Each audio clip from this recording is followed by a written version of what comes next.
antes que el mundo fuese.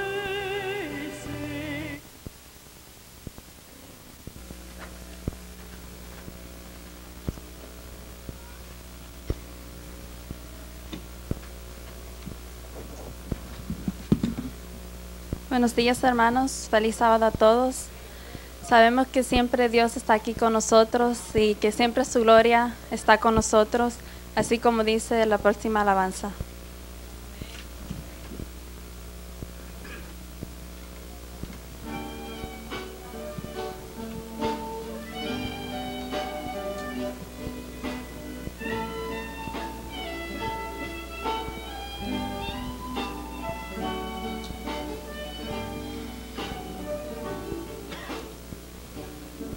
Más allá del horizonte y de las nubes habita un rey.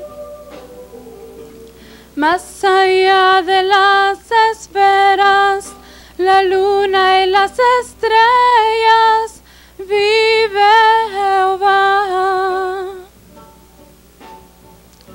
Sobre su trono sublime, los querubines alabando están, y los 24 ancianos dicen: Santo, Santo, Santo, a su majestad. Y su gloria está aquí, y su gloria está sobre mí, y me llena con su poder. Solo quiero adorarle a Él, y su gloria está aquí, y su gloria está sobre mí, y me llena con su poder. Solo quiero adorarle a Él.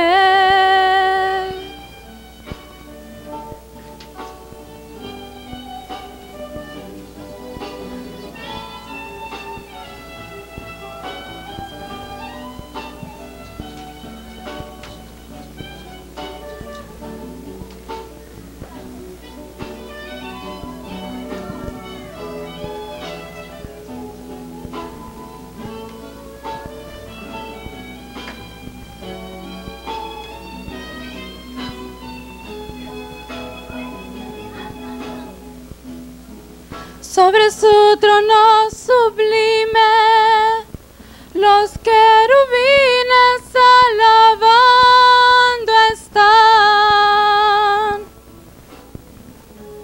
y los 24 ancianos dicen: Santo, Santo, Santo, a su majestad. Y su gloria está aquí, y su gloria está sobre mí, y me llena con su poder. Solo quiero adorarle a Él, y su gloria está aquí, y su gloria está sobre mí, y me llena con su poder. Solo quiero adorarle a Él, y su gloria está aquí, y su gloria está sobre mí, y me llena con su poder.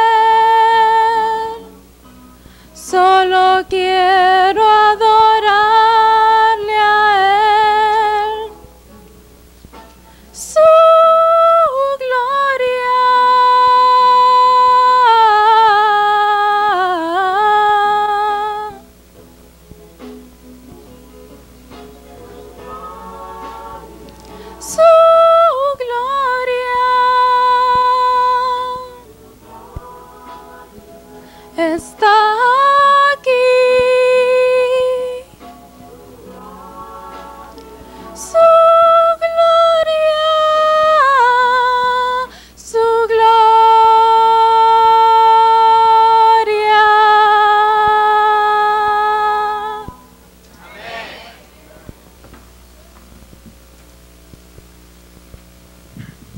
hermoso canto, qué bonita letra. Y realmente cuando es entonada así por un capullo que está floreciendo y una voz tan dulce y tan tierna, verdad que es un bálsamo de paz para nuestras almas. Y como dijo, la gloria de Dios está aquí. Mis amigos y mis hermanos que están aquí en esta mañana, hace 19 siglos un vigoroso carpintero dejó a su lado las herramientas y cerró su taller. Luego abandonó el lugar del cual había nacido y se dedicó a ir a otros lugares para llevar métodos y enseñanzas que en el mundo de aquel entonces llegaron a revolucionar el pensamiento humano. Su meta era la de reconstituir la condición física y la de recrear la constitución física del hombre.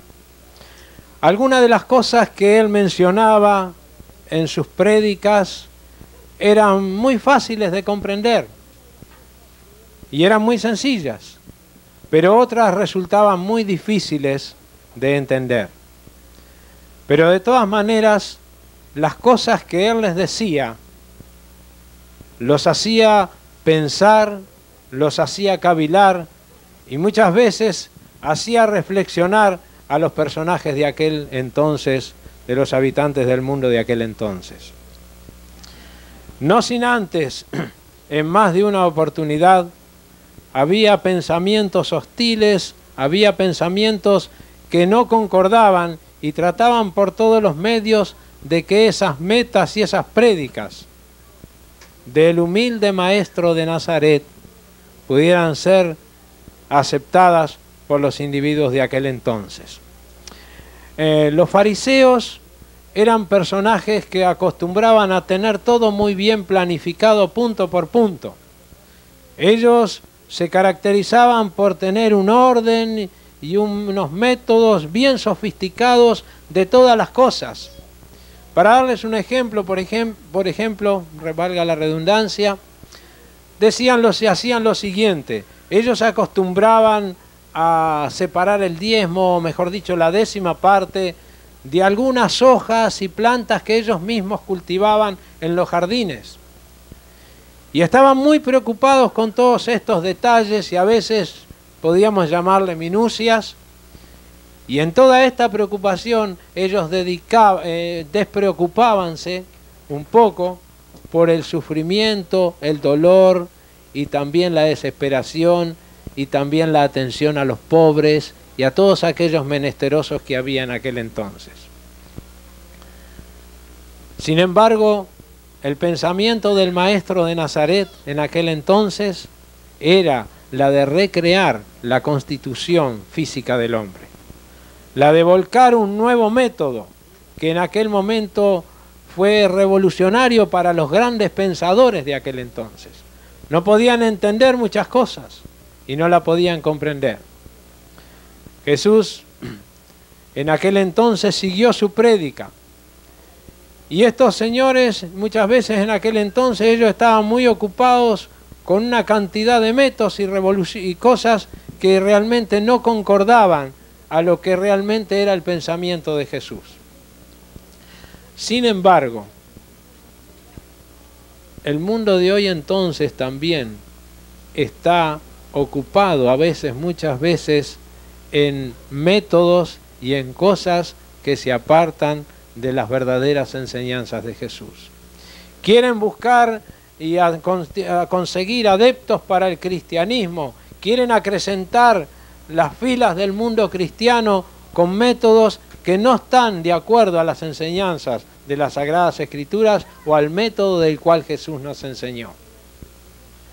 Por ejemplo, hoy se usa la tecnología más moderna para tratar de atraer al maestro de Nazaret al conocimiento de todos los pecadores.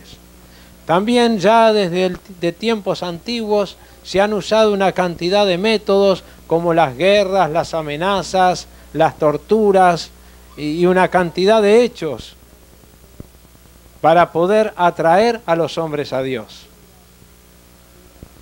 Y donde debiera de haber gozo, paz, alegría y tolerancia, solamente hay terror, desesperación y muchas veces muerte.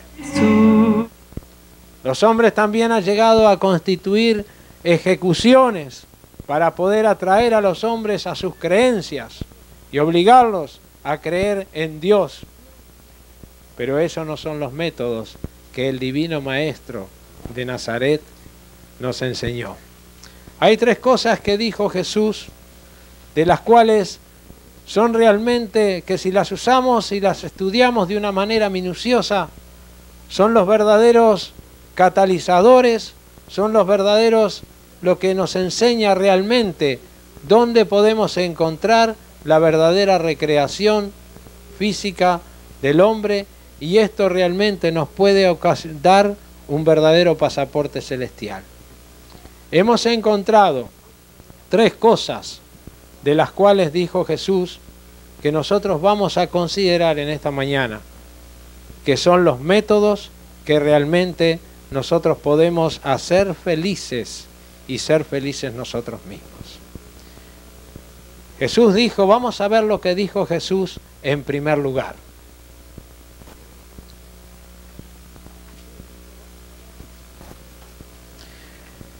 En el libro de San Juan, en el capítulo 15 y el versículo 12, nosotros leemos lo siguiente.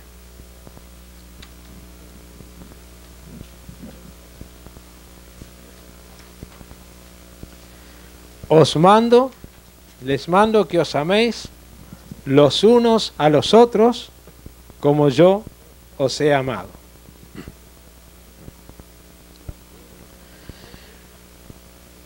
Esto es una de las cosas que dijo Jesús.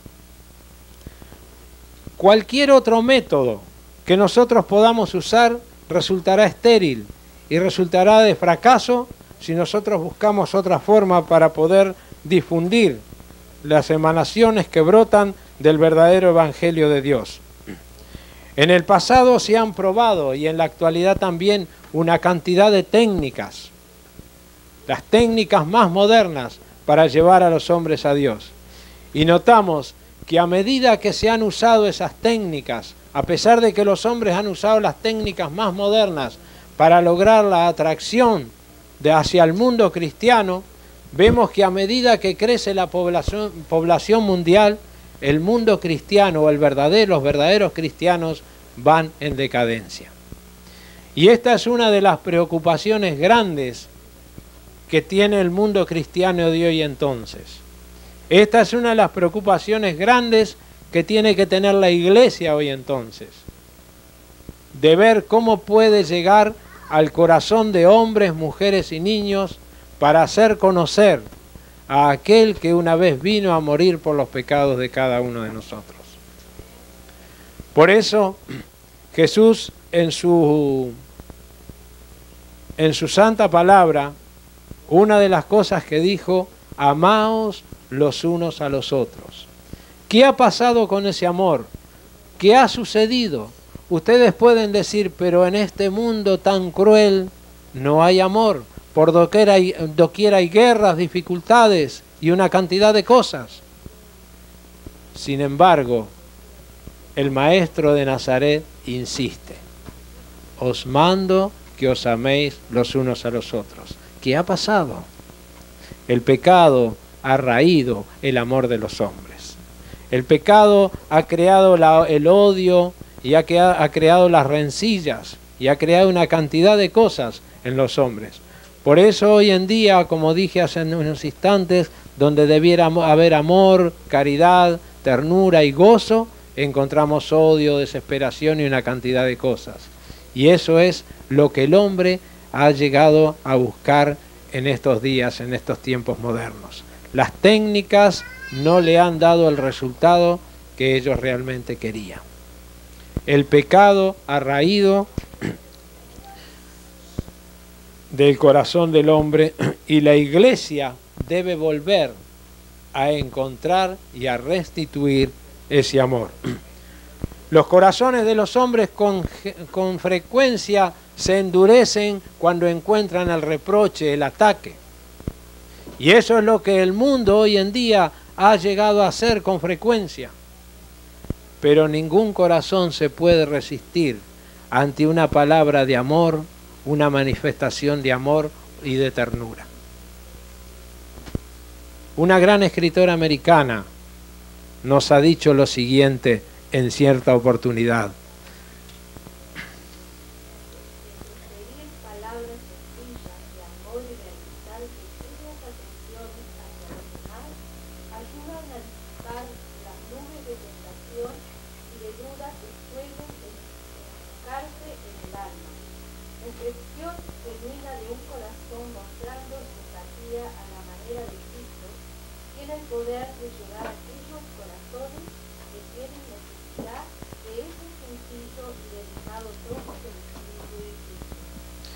Ustedes habrán encontrado en el mundo cristiano que hay una cantidad de líderes religiosos. Predican, salen por la televisión y una cantidad de hechos. Hay manifestaciones allí que a veces salen fuera de lo común, tratando de llevar a Dios, tratando de predicar. La predicación sola no puede hacer la tarea de la reconstitución del amor en el mundo del hombre hacia Dios. Por eso, hermanos y amigos que nos están visitando en esta mañana, tenemos que hacer, junto con la predicación, junto con la orientación, hechos y cosas que puedan lograr a reconstituir eso que el Maestro de Nazaret nos dejó escrito en su palabra. Cosas muy simples y muy sencillas. Una palabra de amor y de ternura puede lograr lo que no puede lograr a veces la justicia en los tribunales. Y a esto debemos estar afianzados. Otra cosa que el Maestro de Nazaret dijo en el libro de Mateo, el capítulo 12 y el versículo 7. Allí dijo: sed misericordiosos. Sed misericordiosos. Muchas veces nosotros vemos, y a veces corremos el mismo riesgo nosotros de hacerlo, y miramos con indiferencia, con desprecio, sin ponernos realmente dentro de ellos mismos, aquellos que necesitan ayuda, al menesteroso, al pobre, al desvalido, al ciego y al desnudo que anda por ahí, a veces sin rumbo y sin destino. Nosotros, los cristianos, por lógica, tenemos un destino al cual llegar. Tenemos una seguridad, tenemos una guía a la cual aferrarnos, y esa es la que tenemos que compartir con los demás. Y entonces debemos ir a aquel que está allí errante, perdido y desorientado, y entonces entregarle esa estela de cariño y de amor que el Maestro de Nazaret muy fácilmente encuentra y está revelado y registrado allí en su palabra. Misericordia quiero, dice, y no sacrificios. ¿Qué quiere decir? A veces los hombres han tratado de hacer grandes sacrificios para obtener la misericordia de Dios. En la antigüedad solían hacerse grandes sacrificios, inclusive darse latigazos, torturarse, subir escaleras, mirar al sol hasta quedarse ciegos, una cantidad de cosas, subir de rodillas grandes trechos hasta lastimarse, lacerarse, toda una serie de cosas. Sin embargo, el Maestro de Nazaret no quiere esos sacrificios. El Maestro de Nazaret dice: sed misericordiosos. ¿Con quién? ¿Dónde está? Con nuestros hermanos, con nuestros vecinos. ¿Quién es nuestro hermano? Es todo aquel que nos rodea, es todo aquel que está en todas partes. Donde vayamos, allí encontramos a alguien con quien nosotros podemos cultivar la misericordia que nos enseñan las Sagradas Escrituras. Sin embargo, a veces las técnicas modernas nos hacen que nuestra misericordia sea un poco también artificial. A veces creemos que con nuestra posición política, económica y social podemos lograr que nuestra misericordia sea publicitada. Pero Dios tampoco quiere una misericordia publicitada con un interés personal, sino Dios quiere una misericordia que sea con un interés para un orden celestial. Y ese interés de orden celestial lo tenemos que tener metidos dentro de nuestros corazones.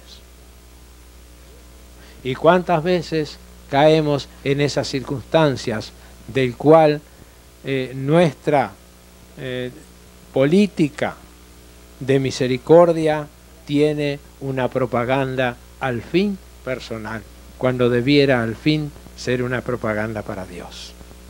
Acerca de esta misericordia nosotros encontramos también de una gran escritora americana llamada Elena de Ellen White, que nos dice lo siguiente: Tratéis a los que están consumidos por la preocupación y oprimidos, y no saben qué camino tomar para encontrar alivio, poned vuestro corazón en la obra de ayudar.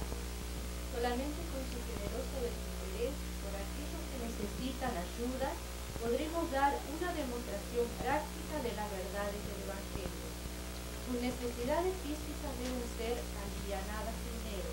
Cuando ellos ven la evidencia de nuestro amor desinteresado, será más fácil que crean en el amor de Cristo. Esto tendrá una influencia mucho más poderosa para el bien que la predicación de sermones. Mis amigos, el ministerio personal no puede ser suplantado por la suma más poderosa de dinero. El ministerio personal de ir al hambriento, al necesitado, a las viudas, a todo aquel que está necesitado de nuestra ayuda personal, de nuestro ministerio, no puede ser suplantado por el dinero, la donación más alta que podamos encontrar. El dinero es una cosa necesaria, pero a los ojos de Dios no tiene valor. El dinero es una cosa necesaria para vivir, pero a los ojos de Dios no nos puede comprar el pasaporte celestial. El dinero es una cosa necesaria, pero a los ojos de Dios no puede darnos el verdadero amor que nos puede dar el simple y humilde, el gran y humilde Maestro de Nazaret. Por eso debemos entender lo que nos ha dicho aquí, que esto dice, acaba de hacer la lectura, tendrá una influencia mucho más poderosa para el bien que una gran predicación de sermones. Estamos viviendo un mundo de miserias, donde encontramos por doquier muchos que no pueden ayudarse a sí mismos. Muchos que no encuentran la forma y la salida, quizás ya sea por sus culturas, por su forma de ser, porque tienen la mente un poquito con grandes problemas de acuerdo a las grandes dificultades que están pasando, y necesitan una estela de amor, una mano que los extienda y los ayude, y sobre todo una mente cristiana con los ojos puestos en aquel que creó el universo, para que te pueda dar una nueva orientación, para que pueda salir todos esos seres que allí están a la deriva, puedan salir reconstituidos mentalmente y con los ojos pensando en que un día ellos también pueden llegar ahí a ese pasaporte celestial. Primero dijo Jesús, amaos los unos a los otros. Segundo dijo, sed misericordiosos. Y por último dice lo siguiente: sanad enfermos. Sanad enfermos. ¿Qué significa esto? Sanad enfermos. La atención a los enfermos y a los pobres ayuda mucho. Es una cosa que va íntimamente ligada con la predicación del Evangelio. Esa gran escritora americana, Elena de White, también dice que cuando nosotros logramos sanar la dolencia, la enfermedad, ese cuerpo, esa alma, ese ser está más dispuesto, su mente está más libre y más despejada para entonces sí recibir el bálsamo de paz de la enseñanza y también de aquello que de las promesas divinas que tiene el Maestro, de un día poder también lograr ese pasaporte que nos conduzca a todos y encontrarlos en aquel día tan glorioso de su segunda venida. Pero si no contribuimos a veces a estas cosas, tampoco podemos meter realmente lo que nosotros deseamos y la tarea de cumplir que nos ha dado el Maestro de predicar el Evangelio a toda criatura. Sanad enfermos. Hay otra cosa que yo quisiera dejar con ustedes en esta mañana, escrita por esta gran escritora americana y que dice lo siguiente. En la medida en que los miembros de nuestra iglesia enfrentan individualmente la obra que les ha sido asignada, se verán rodeados por una atmósfera completamente diferente. Sus labores irán acompañados de bendición y poder. Experimentarán una cultura superior de la mente y del corazón. Quedará vencido el egoísmo que aprisionó sus almas. Su fe será un principio vivo. Sus oraciones serán más fervientes. La influencia vivificadora y santificadora del Espíritu Santo se derramará sobre ellos y serán acercados al reino de los cielos.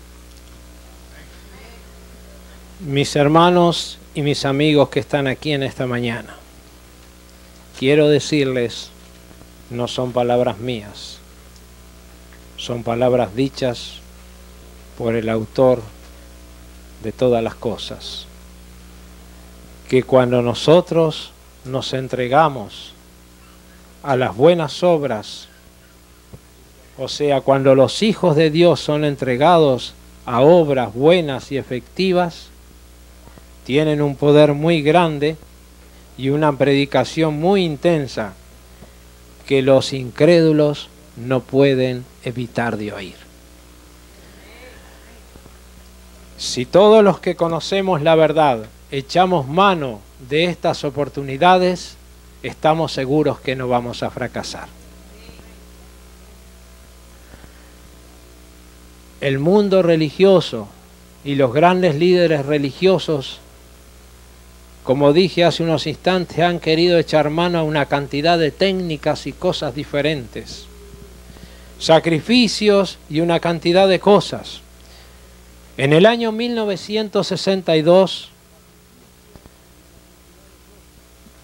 en una ciudad de Brasil, un líder de una secta religiosa había recibido una visión en el cual decía que había recibido de allá arriba esa visión que debían de sacrificar los niños que habían en ese lugar, o sea, los niños que habían dentro de esa secta. Como si dijéramos, aquí se levanta el pastor de la iglesia y dice, bien, yo recibí una visión que todos los niños que hay aquí en la iglesia deben ser sacrificados. Y así, esos creyentes fanáticos, pero con una mente cerrada, sin conocer las verdades de las Sagradas Escrituras y las cosas dichas por el Maestro de Nazaret, fueron a unos despeñaderos y allí 8 niños fueron arrojados allí abajo. El menor tenía 6 meses y el mayor tenía 8 años. Dice que ellos contemplaban desde allí arriba cómo algunos demoraron en morir. Yo me pregunto, esas madres que han tenido que quitar de sus entrañas esos hijos, esas madres que han sufrido y han tenido el sacrificio de poder dar a luz porque el Maestro dijo a través del pecado, con dolores tendrás los hijos, no sintieron nada cuando los arrojaron allí a los despeñaderos para que su vida finalizara. Y el mundo religioso está metido en todas estas cosas raras. Y nosotros a veces preguntamos por qué. Y a veces oramos y Dios no nos responde. A veces preguntamos y Dios no nos dice. A veces no sabemos, estamos atormentados y no sabemos qué rumbo tomar. Nos arrodillamos a orar por un problema y Dios parece que no nos da la respuesta que nosotros queremos. Yo quiero en esta mañana, y con este ejemplo voy a terminar, compartir un secreto que lo tengo desde el año 95. Y recién en este país lo voy a revelar por primera vez, y algunos de mi familia ya no lo saben. Lo supieron recién algunos cuando viajamos a Uruguay, y allí en una hora como esta lo conté. No lo sabía ni mi madre, ni mi padre, ni mi esposa, ni mis hijos, ni nadie. Y a veces nosotros soñamos con algo, y yo también soñaba. En cierta oportunidad mi hijo tuvo un accidente, se hizo una fractura, y fue llevado al hospital y allí fue operado. Estoy abreviando un poco la historia porque es un poquito larga. Bueno, era un jovencito de 14 años en aquel entonces. Yo solamente me limité a decirle a los médicos, quiero que quede bien. Y fue así como al día siguiente mi hijo, luego de una operación aparentemente exitosa, no movía los dedos. Tenía los dedos, no podía mover los dedos. A los 2 días, al día siguiente no se le dio el alta, al otro sí, pero después inmediatamente vino la orden que había que ir a otros médicos. Los mismos médicos dijeron que no sabían, que había que mandarlo a otros médicos especializados, más especializados, a ver qué era lo que estaba sucediendo. Y así fue que teníamos que hacer unos viajes de 62 millas de ida y vuelta para ver qué pasaba. Había sido una operación que no había sido correcta y los médicos aconsejaron, 2 médicos que lo vieron, que había que hacer una nueva operación, porque ya había ocasionado infección y una cantidad de cosas. Se hizo la nueva operación y bien, luego de una terapia de unos 6 meses, las cosas continuaban, pero no bien, seguían bastante igual casi.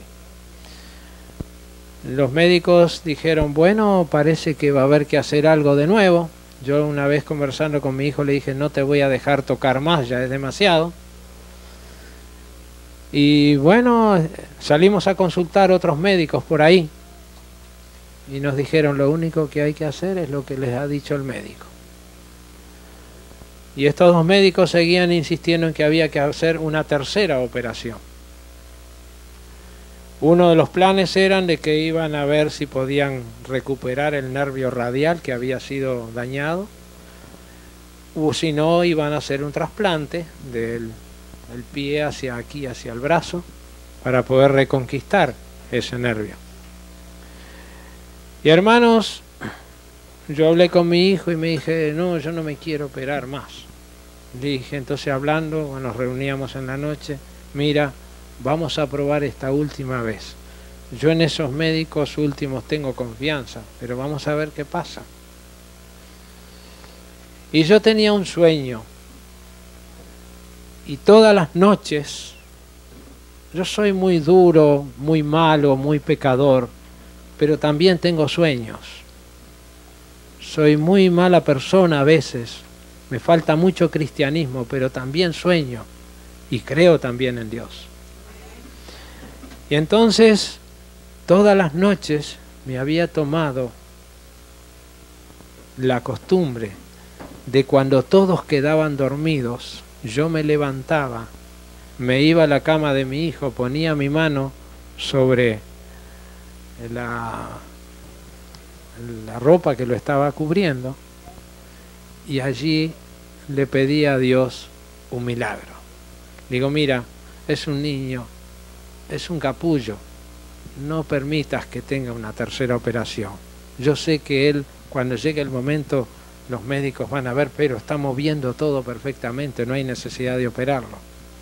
Y con ese sueño, todas las noches, tenía que esperar que todos se durmieran, porque yo soy muy raro y no me gusta que nadie vea mis dificultades. Me levantaba y me iba allí sobre la cama a orar. Un día me pareció que se me despertaba y entonces decidí cambiar el sistema y ponía la mano en el respaldo de la cama, por las dudas. En otra oportunidad me pareció y me levanté como con resortes porque mi hija se movió y me pareció que hasta había abierto los ojos, pero ella tampoco me vio. Y así seguí soñando en que Dios iba a obrar un milagro. Y todas las noches a veces tenía que hacer fuerza para no dormirme porque tenía que esperar que todos se durmieran para poder levantarme. Y así seguí hasta el día que tuvimos que ir allá lejos a hacer la tercera operación. Alicia nos acompañó. Y entonces llegó el momento y yo esperaba el milagro. Yo esperaba el milagro. Y llegó el momento en que llegaron los médicos y bueno, nos saludaron y allá ellos se fueron a preparar las cosas en la sala de operaciones y él tuvo que pasar ahí a una sala a ponerse las ropas necesarias. Luego se fue a una camilla, a una sala preoperatoria y allí yo me fui con él y lo acompañé. Y llegó el momento en el cual yo esperaba el milagro. Y viene la enfermera, le acomoda todas las cosas y entonces yo miraba y digo, la enfermera va a decir, ay, hay alguna cosa rara, hay que avisarle al doctor. Pero no llegaba ese momento. Y llegó el momento en el cual comenzó la camilla a trasladarse hacia la sala de operaciones. Y yo las fui siguiendo un poco bien de cerca y al final poco se iban agrandando las distancias. Y continué de lejos y de lejos y de lejos hasta que se me perdió. Y esperaba el milagro. Cuando llegue la sala de operaciones, los médicos vendrán a decirme, no hay necesidad de operarlos. Y hermanos, quiero decirles que después de que se fue, que lo perdí ya de vista, allá adentro seguí, me metí hasta por donde no podía, volví para atrás, nos fuimos a la capilla del hospital a orar, y yo no sé, en mi dureza se me nublaban los ojos, pero esperaba ese sueño. Hermanos, fueron pasando las horas, y pasaron 2 horas y media, y viene el médico y me da una respuesta. Le digo, doctor, finish. Me dice, no, vengo para que me firme unos papeles. ¿Qué papeles, Alicia? No se puede hacer nada con los planes que llevábamos. Vengo a decirle que me firme unos papeles porque tenemos que trabajar de otra manera, tenemos que trabajar con sus tendones y tengo que hacerle 4 cortes nuevos en el brazo. Y hermanos, yo esperaba una respuesta y un milagro y Dios me empeoró las cosas, Dios me dio todas las cosas en contra. Ese milagro, esa respuesta a la oración que yo esperaba, Dios me la contestó, pero peor de lo que yo la esperaba. ¿Qué tengo que hacer? Un día venía manejando y en el timón del auto pegué un golpe como recién a veces se me va la mano. Y le dije a Dios, parece mentira. Los reos, los homicidas, los drogados, todos, tú les das bendiciones. Y esto que te pedí no para mí, que soy un desgraciado, pero te pedí para un niño, un jovencito que está saliendo, que necesita fuerzas para hoy o mañana predicar tu evangelio, tú no me das la respuesta y el sueño. ¿Qué harías tú, hermano mío? Yo quiero decirte en esta mañana que Dios no me contestó. Hace un tiempo atrás parecía que se me había aclarado la respuesta de la oración, pero todavía no la tengo bien clara. Pero una cosa tengo que decirte, 3 cosas dijo Jesús aquí. Y entre las 3 cosas también hay otra que me dice, que hay muchas cosas que son sencillas para entender, pero hay otras que son difíciles de entender y a veces revolucionan mi pensamiento. No las voy a entender ahora, pero las voy a entender quizá, si Dios quiere, en el día postrero. Y yo te quiero decir a ti en esta mañana, puede ser que hayas muchas cosas que no entiendas en esta mañana. Y miren que yo amo a mis hijos. Dentro de todos los defectos los amo porque son sangre de mi sangre. Y puede ser que haya muchas cosas que no entendáis, amigo mío, en esta mañana. Pero ten la seguridad de que Dios algún día, a ti y a mí, nos va a dar una respuesta clara y vamos a entender que todos los caminos de Dios nos conducen al cielo. Todos los caminos de Dios nos ayudan a bien. Y al fin de la jornada, nosotros también podremos estar allí en el cielo. Quiero terminar con una cita de la pluma inspirada, o sea, esta escritora Elena de White, que dice lo siguiente: si hicieres estas cosas, Dios derramará su gloriosa luz sobre ti, te sanará y el Señor te guiará siempre, te complacerá con todo lo que es bueno y también te va a mantener sano.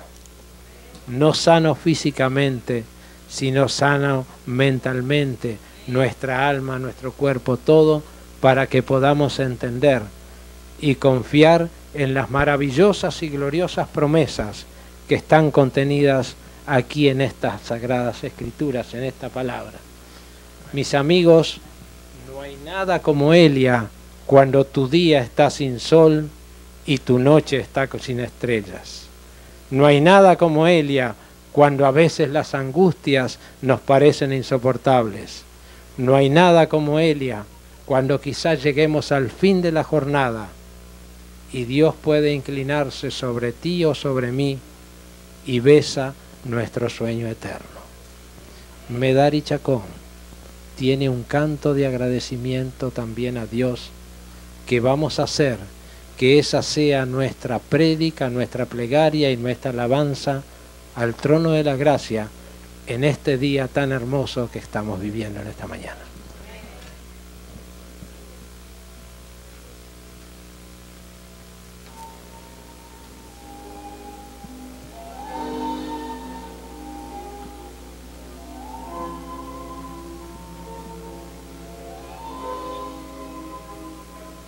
Mi confianza eres tú, mi paciencia eres tú, y en ti, Señor, encuentro plenitud de toda gracia.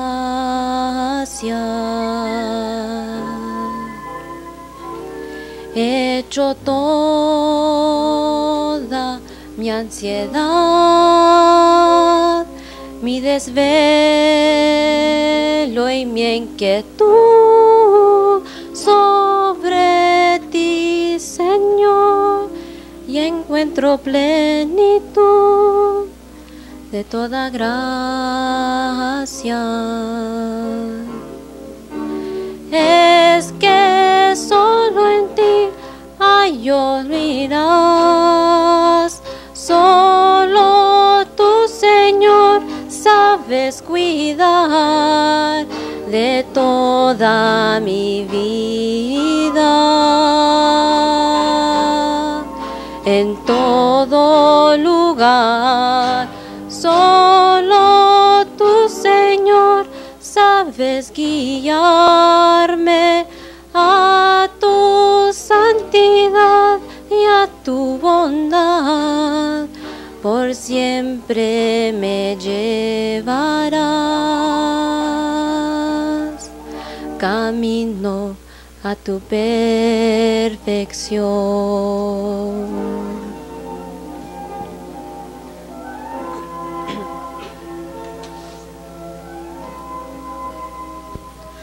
Gloria a Dios, eres real. Cada día estás conmigo en mi caminar y haces livianos mis pies cansados.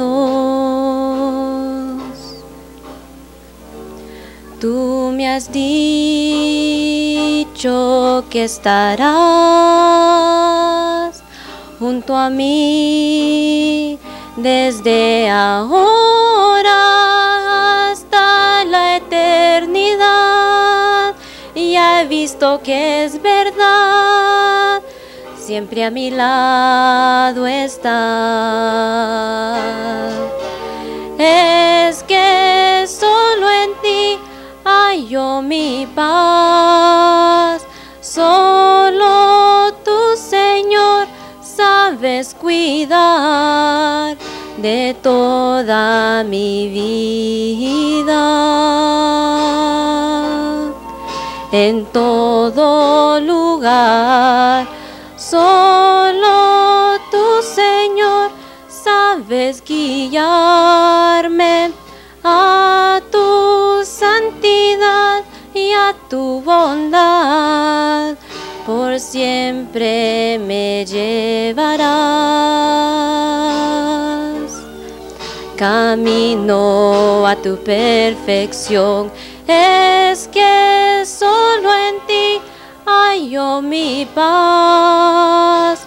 Solo tú, Señor, sabes cuidar de toda mi vida.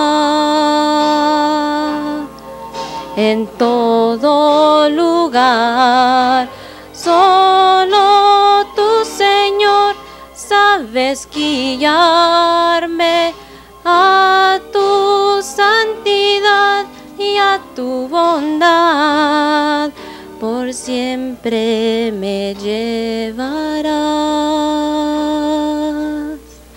Camino a tu perfección.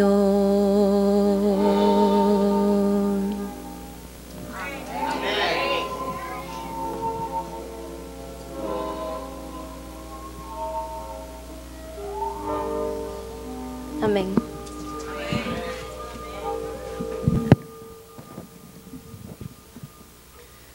Muchas gracias, sobrina, por ese agradecimiento a nuestro Creador. Gracias también a Carla. Hermanos, esta vez vamos a participar todos y vamos a concluir nuestro servicio de alabanza a nuestro Dios, y para ello los invito a buscar en vuestros signarios el himno 174.